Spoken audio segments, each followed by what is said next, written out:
35 கேள்விகளை நாங்கள் Aadhav அர்ஜுனாவிடம், Bussy ஆனந்திடமும், CD நிர்மல்குமாரிடம் கேட்டோம். எங்களுக்கு சரியான பதில் கிடைக்கவில்லை. அதனால் தான் விஜயை சம்மன் பண்ண போகிறோம் என்று சொன்னார்கள். விஜயை சம்மன் பண்ணா கூட நைனா நாகேந்திரன் அமித்ஷா முன்னணியில் நின்று சொன்னதன் மூலமாக செந்தில் பாலாஜி தான் குற்றவாளி என்று சொன்னார். அடித்து போட்டு நைனா நாகேந்திரன் சொன்னார். ஆக மொத்தம் செந்தில் பாலாஜியும் சிபிஐ 22ஆம் தேதி வாக்கில் அழைக்க இருக்கிறார்கள். அடிச்சு போட்டு நான் சொல்றேன்.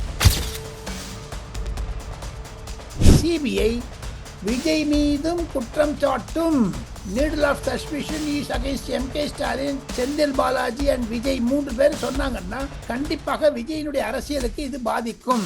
ஆதவ அர்ஜுனா கண்டிப்பாக சொல்லிவிட்டார், வீடியோ எவிடன்ஸ் நாங்கள் கொடுத்துருக்கோம்னுட்டு. ஆதவ அர்ஜுனா சொன்னதைத்தான் விஜயம் திருப்பி சொல்லுவார். 35 முதல் 40 கேள்விகள் விஜயை கேட்பதற்காக தயாராகி விட்டார்கள். எக்ஸாக்ட்லி அடுத்த வாரம் திங்கட்கிழமை 12ஆம் தேதி 10 மணிக்கு அவர் ஆஜராகவில்லை என்றால் விஜய் டெல்லிக்கு வரும்பொழுது பலத்த பாதுகாப்பு இருக்கும். கண்டிப்பாக சிபிஐ 5 அல்லது 6 மணி நேரம் அவரை விசாரிப்பார்கள். கூடவே செந்தில் பாலாஜியும் கூப்பிடுவார்கள். செந்தில் பாலாஜி கூப்பிட்டால் மு.க. ஸ்டாலினையும் கூப்பிடுவார்கள். காரணம், நீங்க போய் ஏன் இந்த மாதிரி டெட் பாடியில சீக்கிரம் எரிச்சிங்க இரவோடு இரவாக என்ற கேள்வியை கேட்க ஆசைப்படுகிறது சிபிஐ. காங்கிரஸ் திமுகவிலிருந்து ஒட்டுக்கொண்டாலும் சில முக்கியமான பேர்கள் காங்கிரஸில் இருந்து பதவி கேட்கிறார்கள். மத்திய கூட்டாட்சி ஆட்சி அமைத்தால் மு.க. ஸ்டாலின் கூட்டணி ஆட்சியை மறுக்கிறார். காரணம், மத்தியில் தான் கூட்டாட்சி, மாநிலத்தில் இருக்கக்கூடாது என்று சொல்லுகிறார். மாநிலத்தில் கூட்டாட்சி இருந்தால் திமுகவினுடைய ஊழல் வெறி வந்துவிடும், திமுக கொடுத்த சயின்டிபிக் கரப்ஷனை நிறுத்தி விடுவார்கள் என்றெல்லாம் அச்சப்படுத்தக்கூடிய திராவிட முன்னேற்ற கழகம் கதி கலங்கி இருக்கிறது.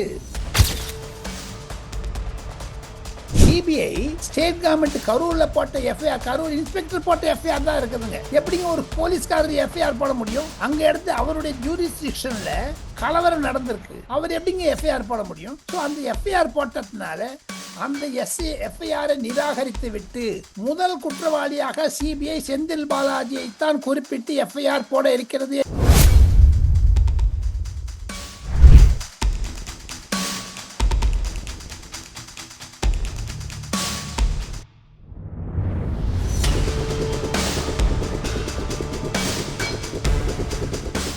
ரியல் ஒன் நண்பர்கள், உறவுகள் அனைவருக்கும் வணக்கம். இன்று நம்மோடு இருப்பவர் மூத்த பத்திரிகையாளர் டெல்லி ராஜகோபாலன் சார் அவர்கள். வணக்கம் சார். நமஸ்தே. நமஸ்தே, நமஸ்காரம் சார். நீங்க கடந்த வீடியோவில் கூட விஜய்க்கு கண்டிப்பாக சம்மன் அனுப்புவாங்க அப்படின்னு சொல்லி தெரிவித்திருந்தீங்க. அதே போலதான் ஜனவரி 12ஆம் தேதி டெல்லியில இருக்கக்கூடிய சிபிஐ அலுவலகத்தில் ஆஜராக சொல்லி விஜய்க்கு சம்மன் அனுப்பப்பட்டிருக்கிறது. இதை எப்படி சார் பாக்குறீங்க? ரியல் நேயர்களுக்கும் சிவா நேயர்களுக்கும் ஒரே ஒரு விஷயம் என்ன என்று கேட்டால், நான் நன்றிகளை தெரிவித்துக் கொள்கிறேன். நம் இருவரும் பேசும்போதுதான் முதலில் நான் சொன்னேன். காரணம், சிபிஐயில் இருக்கக்கூடிய அதிகாரிகள் என்னிடம் சொல்வது என்ன என்று கேட்டால், 35 கேள்விகளை நாங்கள் ஆதவ அர்ஜுனாவிடம், புஷி ஆனந்திடமும், சிடி நிர்மல்குமாரிடம் கேட்டோம். எங்களுக்கு சரியான பதில் கிடைக்கவில்லை. அதனால் தான் விஜயை சம்மன் பண்ண போகிறோம் என்று சொன்னார்கள். விஜயை சம்மன் பண்ணா கூட நேற்று நைனா நாகேந்திரன் அமித்ஷா முன்னணியில் நின்று சொன்னதன் மூலமாக செந்தில் பாலாஜி தான் குற்றவாளி என்று சொன்னார். அடித்து போட்டு நைனா நாகேந்திரன் சொன்னார். ஆக மொத்தம் செந்தில் பாலாஜியும் சிபிஐ 22ஆம் தேதி வாக்கில் அழைக்க இருக்கிறார்கள். அடிச்சு போட்டு நான் சொல்றேன். இதன் மூலமாக சிபிஐ விஜயினுடைய விஷயத்தை புரிந்து கொண்டு அதை கண்டிப்பாக செய்து காண்பிப்பார்கள். செந்தில் பாலாஜியையும் கைது செய்யக்கூடிய அளவிற்கு இந்த மும்முரமாகும் இந்த தேர்தலில். காரணம் என்ன என்று கேட்டால், செந்தில் பாலாஜி தான் கரூர் துயரமான சம்பவத்திற்கு காரணம் என்று எப்படி நைனா நாகேந்திரன் சொன்னாரோ, நைனா நாகேந்திரனையும் சிபிஐ அழைத்தாலும் ஆச்சரியப்படுவதற்கில்லை. காரணம், அவரிடமிருந்து அத்தாட்சிகளையும் எவிடன்ஸுகளையும் எடுக்க ஆசைப்படுகிறது சிபிஐ. இதிலிருந்து ஒன்று தெரிகிறது சிவா, தமிழக அரசிற்கு எப்படி இந்த திருப்பரங்குன்ற விஷயத்தில் குட்டு வந்ததோ, லா அண்ட் ஆர்டர் சிச்சுவேஷன்ல இமேஜினரி மேனுஃபேக்சர்லாம் சொல்லியிருக்காங்க, நீங்களா தயாரிக்கப்பட்டதுன்னு சொல்லி. அதே மாதிரி தான் விஜயை ஒடுக்க வேண்டும் என்று ஆணவம் படைத்த திராவிட முன்னேற்ற கழக அரசாங்கம் விஜயை வேண்டுமென்றே சித்தரிக்க வேண்டும் என்று சித்திரவதை செய்து விஜயை ஒடுக்கினார்கள். ஆனால் சுப்ரீம் கோர்ட் ஒரு கமிட்டி போட்டாங்க. அஜய் ரஸ்தோகி தலைமையில சிபிஐ மானிட்டர் பண்ணிட்டு 12ஆம் தேதி ஒருவேளை வருகிறாரோ வரமாட்டாரோ தெரியவில்லை. பொங்கலுக்கு பிறகு டெல்லியில் வருவதாக நான் கேள்விப்படுகிறேன். காரணம், சிபிஐ விஜய் மீதும் குற்றம் சாட்டும். Needle of suspicion is against M K. Stalin, Senthil Balaji and Vijay 3 பேர் சொன்னாங்கன்னா கண்டிப்பாக விஜயினுடைய அரசியலுக்கு இது பாதிக்கும். ஏற்கனவே விஜய்க்கு ஒரு பெரிய வரவேற்பு தமிழகத்தில் இருப்பதை திமுகவால் பொறுத்து கொள்ள முடியவில்லை. விஜய்க்கு கிடைக்கக்கூடிய சம்மன் என்பது கண்டிப்பாக, நான் சொல்லுகிறேன், விஜயினுடைய அரசியல் வாழ்க்கையை ஏற்கனவே இந்த ஜனநாயகன் படத்துக்கு ஒன்றும் சென்சார் போர்டு சர்டிபிகேட் கொடுக்கல. நம்ம 2 பேரும் பேசிட்டு 2:30 மணிக்கு சென்னை ஹைகோர்ட்ல இந்த கேஸ் வருதுங்க. ஆக மொத்தம் லீகல் பாயிண்ட்ல மாட்டின அப்புறம் அவருக்கு எப்படிங்க பொருளாதாரத்துக்கு பாஜகவை விட்டு அமித்ஷாவுடைய அழுத்தம் என்று சொன்னாலும் இது 41 உயிர்களுக்கு நியாயம் வழங்க வேண்டும், அந்த குடும்பத்திற்கு வழங்க வேண்டும் என்பதுதான் சிபிஐனுடைய முதலாள காரியம். ஆதவ அர்ஜுனா கண்டிப்பாக சொல்லிவிட்டார், வீடியோ எவிடன்ஸ் நாங்க கொடுத்திருக்கோம்னுட்டு. ஆதவ அர்ஜுனா சொன்னதைத்தான் விஜயம் திருப்பி சொல்லுவார். 35 முதல் 40 கேள்விகள் விஜயை கேட்பதற்காக தயாராகி விட்டார்கள்.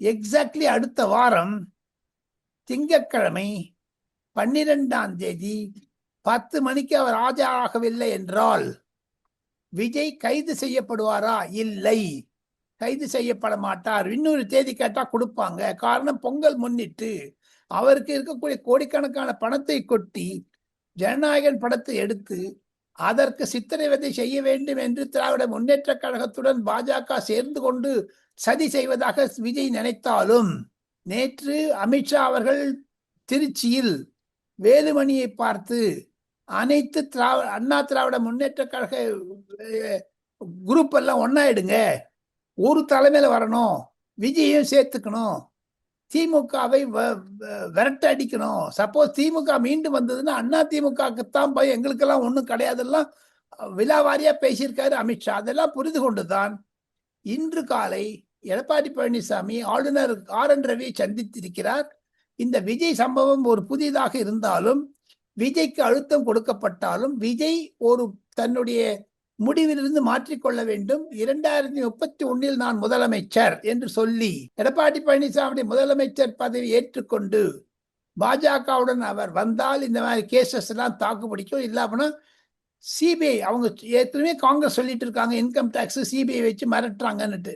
திமுக அப்படிதான் மிரட்டி 63 சீட்டு வாங்கிட்டு காங்கிரஸ் 2000 இதுல அண்ணா அறிவாலயத்துல. சோ அதே கதை பிடிக்கிறார்களா பிஜேபி என்றால் இல்லை என்று தான் சொல்ல முடியும். குழப்பமாக நிலைமை. விஜய் டெல்லிக்கு வரும்பொழுது பலத்த பாதுகாப்பு இருக்கும். கண்டிப்பாக சிபிஐ 5 அல்லது 6 மணி நேரம் அவரை விசாரிப்பார்கள். கூடவே செந்தில் பாலாஜியும் கூப்பிடுவார்கள்.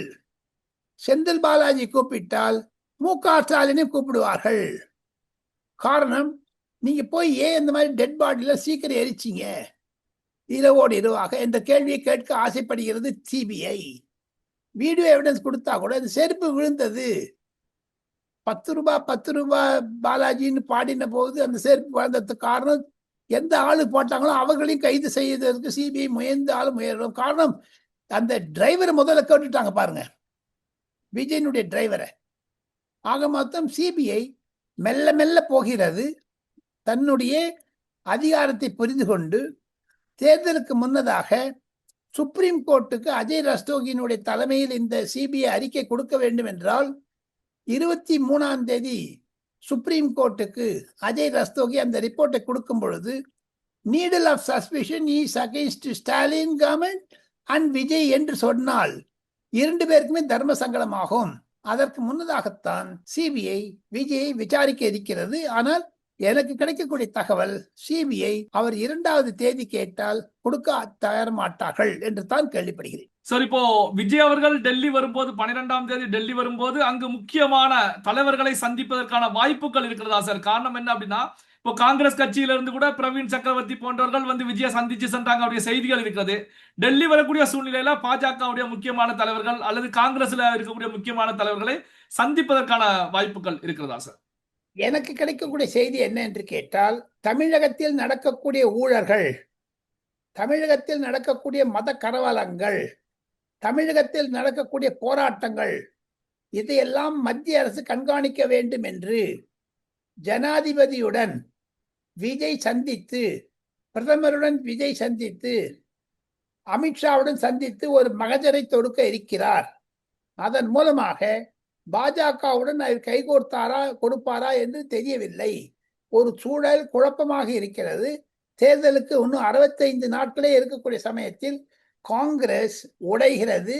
காங்கிரஸ் திமுகவிலிருந்து ஒட்டி கொண்டாலும் சில முக்கியமான பேர்கள் காங்கிரஸில் இருந்து பதவி கேட்கிறார்கள். மத்திய கூட்டாட்சி ஆட்சி அமைத்தால் மு.க. ஸ்டாலின் கூட்டணி ஆட்சியை மறுக்கிறார். காரணம், மத்தியில் தான் கூட்டாட்சி, மாநிலத்தில் இருக்கக்கூடாது என்று சொல்லுகிறார்.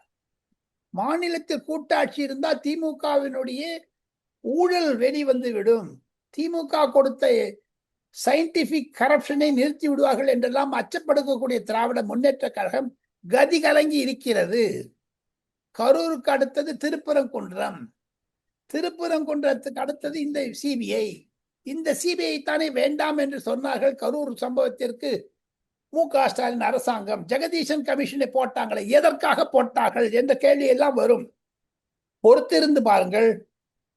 என்னை பொறுத்த மட்டும் புது செய்தியாக ரியல் நேயர்களுக்கு சிவா மூலமாக சொல்லிக் கொள்வது, விஜய் அவர்களை விசாரித்த பிறகு சிபிஐ தன்னுடைய எஃப்ஐஆர், இப்போ ஸ்டேட் கவர்மெண்ட் போட்ட எஃப்ஐஆர் தான் இருக்குதுங்க.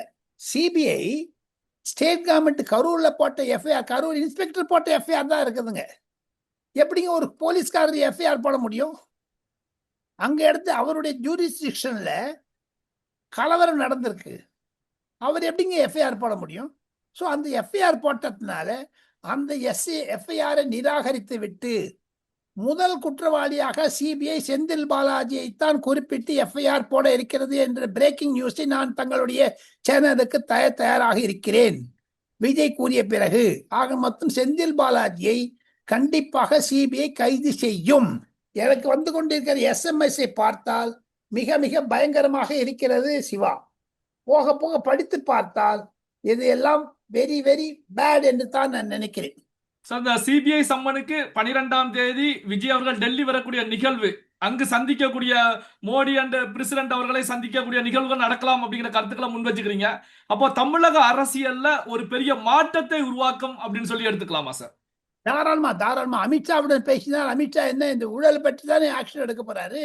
இதுக்கு பாருங்க, ஒன்னு ஜோடியா இன்னைக்கு எடப்பாடி பழனிசாமி ரவி கவர்னரிடம் கொடுக்கக்கூடிய மகஜர் பட்டியலும் விஜய் கொடுக்கக்கூடிய ஊழல் பட்டியலும் ஒன்றாக இருந்தால் கண்டிப்பாக மத்திய அரசாங்கம் ஒரு விசாரணை கமிஷன் அறிவிப்பேன் என்று ஒரு அறிவிப்பு வந்ததுனால் மிக மிக டேஞ்சர் ஆயிடும். எல்லாத்தை விட இன்னைக்கு பியூஷ் கோயல் டெல்லியில ஒரு பிரஸ் கான்ஃபரன்ஸ் வச்சாருங்க திருப்பரங்குன்றத்தை பத்தி. அதுல திமுக அரசை தவிர பிரியங்கா காந்தியும் அகிலேஷ் யாதவையும் திட்டினாருங்க. எப்படி 2 ஜட்ஜுக்கு ஒரு ஜட்ஜுக்கு மேல இம்பீச்மெண்ட் மோஷன் கொண்டு வந்தாங்களே, இப்ப 3 ஜட்ஜு மேல கொண்டு வருவாங்களா? கரூருக்கு அப்புறம் சாட்டை அடி வாங்கிய திராவிட முன்னேற்ற கழகம் திருப்பரங்குன்ற விஷயத்தில் சாட்டை அடி வாங்கியது திராவிட முன்னேற்ற கழக அரசாங்கம் ராஜினாமா செய்ய வேண்டும் என்று பியூஷ் கோயல் கேட்டார். பல்வேறு முக்கியமான தகவல்கள், செய்திகளை நம்முடைய உறவுகளுடன் பகிர்ந்து கொண்டதற்கு நன்றி சார். தேங்க்யூ, நன்றி.